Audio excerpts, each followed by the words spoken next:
ပြန်ပြီးရတာလိုက်တာကွာ bro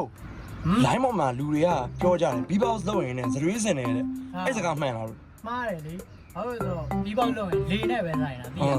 လေနဲ့ပဲဆိုင်တာ ဘယ်လိုနည်းနည်းတော့ရှင်းပြပေးပါလားကျွန်တော် ဥမာပြရင်ဒီလိုပဲပြလိုက်မယ်ဟိုကသိလားမ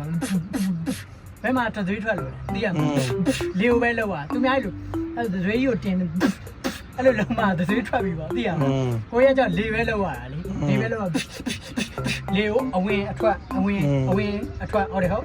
အဝင်အထွက်လောက်တဲ့မျှနေတာဒါပဲလေသိရမှာတချို့ကျတော့အဲ့လိုစစရင်လှုပ်ချင်းဆိုတော့သိရမလားအဲ့လိုပြောဘယ်လိုပြော beginner ဆိုရင်တော့ control မလုပ်တဲ့သေးတော့လည်းထွက်မှာပေါ့နော်အဲ့မကြောင်းရတော့ထွက်တော့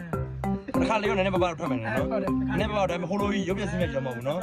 အဲ့လိုတော့မဟုတ်ဘူးနော်အဲ့ဆိုဘယ်နည်းနည်းတော့တစ်ခွက်လောက်နည်းနည်းလုပ်ပြပါအောင်ကျွန်တော်နောက်ဆုံးနေ